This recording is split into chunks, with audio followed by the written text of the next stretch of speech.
A series of plastic aircraft models made with existing assembly kits which have been made by Mindert de Vries.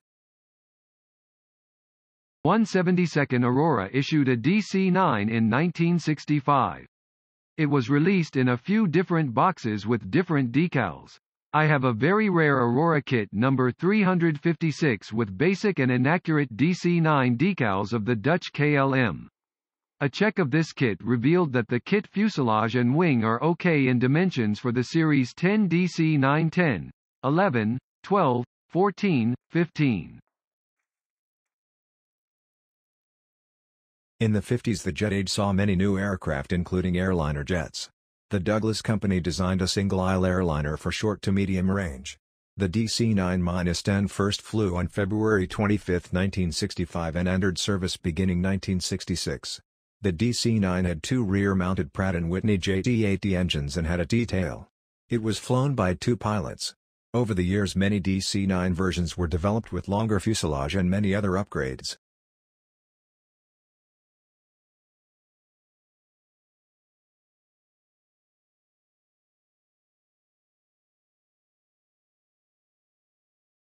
I got Atlantis kit AMC 6004. This release had decals for Hughes Air West for a yellow DC-9 and TWA scheme, though this scheme is not drawn in the kit instructions. The shapes look good and there are only about 35 parts in hard white plastic and a single transparent part. Hardly any detailed parts are provided in the kit.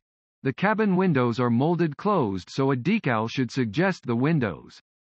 The cockpit main window is a single transparent part but the small eyebrow cockpit windows are molded closed with no transparencies. You get an undercarriage though but the main gear bays are undeep, closed. The parts need a bit cleanup with sandpaper but for such an old mold are quite good.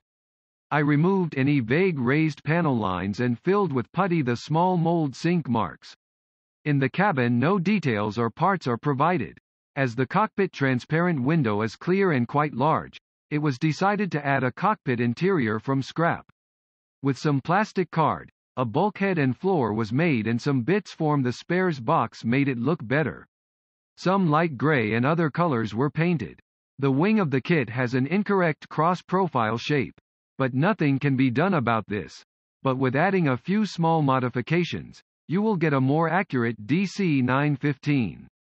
The wing parts were assembled and the main gear bays kept as per kit, though a bit undeep. Next, at the wing tip a small cord trailing edge extension was made of 9 mm wide and 3 mm long at each wing tip. This sketch gives an idea and plastic card was used. A small section was cut off and new card added. Sand and blend in with putty. The wing trim tabs were inscribed at the ailerons. There are flap hinge parts in the kit, but the vortillon and a few missing wing fences will be added later on. The fuselage has a slot for a posing stand. This was closed up. The nose gear bay was not further opened up. Hardly anything is seen when the model would be complete. A small pipe was added of the fin base for the air intake. I added nose weight to avoid a tail sitter. At the fuselage edges, long pieces of sprue were glued to get stronger joints. The fuselage halves were joined. At this stage it is clear the long joints needed sanding, putty and sanding a few times. Airliner modelers will recognize this as being essential to get a good-looking final finish. Take time here and check over and over again. This was all done before further assembly being done. All the long joints were puttied. The engine nacelles are simple but acceptable and were assembled. Though the wing halves had a good tab to get a strong fuselage joint, it was decided to add a metal rod for added strength. A bicycle wheel rod was used here and holes were drilled to get the rod running from left wing half less than to fuselage less than to right wing half. Again, putty all the junction joints. Note: the horizontal tail was not yet installed to avoid handling damage. Same with the landing gear, to be added later. The model now got a base gray coat using my usual Rayvale Aqua 75 acrylic with the airbrush. Again, corrections were needed to get smooth surfaces at the fuselage joints. For the Antillean Airlines scheme, I designed my own decals with a design PC program which took quite some time. The AUM basic scheme has big similarity with the KLM Royal Dutch Airlines scheme. The cheat lines and tail would be covered with my custom-made decals. The airframe top color is gloss white and the lower area and wing seem to be light, gold gray. The gold gray color was airbrushed first on fuselage, nacelles, wing, and not yet fitted tailplanes. I used about FS 36495 for this, airbrushing Gunn Sangyo 338 acrylic paint. The wing leading edges were then masked and airbrushed aluminium, metal with Rayvale Aqua 90 silver. Same with the horizontal tailplanes.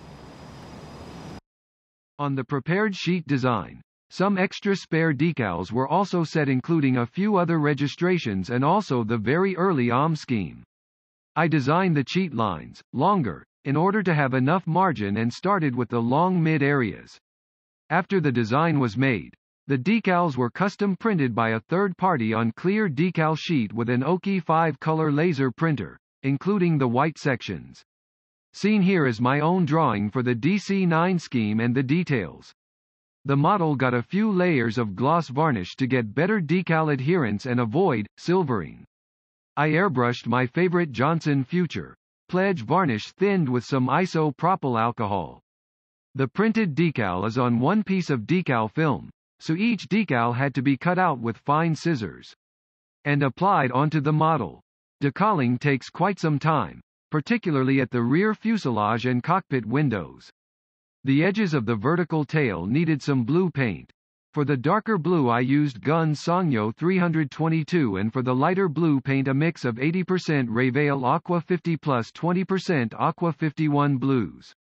Some parts were after masking airbrushed matte black such as the radar nose and the anti-glare panel. The eyebrow windows were suggested with black paint with gloss top coat. The extra vortilon and wing fence were added. The wingtip was painted bright red as well as the red and dark blue tip anti-collision lights. The nacelles got a few metal areas airbrushed and installing these is easy. Some white glue closed the tiny gaps and painted with a fine brush. Then, a few decals were added on these. The remainder of the model was now handled. The undeep gear bay panels were painted gloss black to suggest some depth. The landing gears were installed and painted aluminium and the tires very dark tire gray. At the fuselage a few small antennas were set made from thin plastic card. Some on the belly, some on top. Also, the smaller ground service markings designed were added as was just some weathering, done with a pencil and wash. The tailplanes had no anhedral, dihedral and were set to the vertical tail. I added a metal rod in drilled holes connecting the halves with the vertical tail. At the lower fuselage there is a sort of black panel. This was made with decal as well. I also added a fuselage anti-collision light from clear red plastic below the tail and on top of the mid-fuselage. Finally another few layers of gloss Johnson Future Pledge varnish were airbrushed to get an even sheen and protect the decals.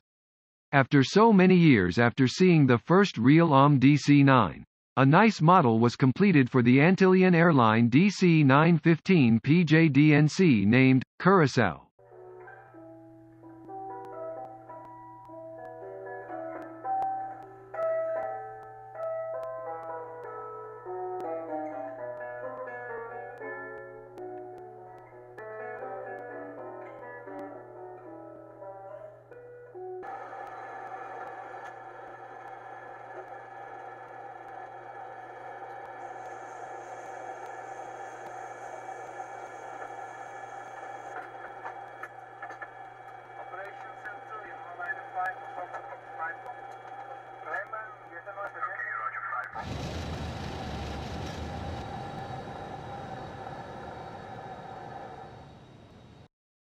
A full series of reports can be found on the website.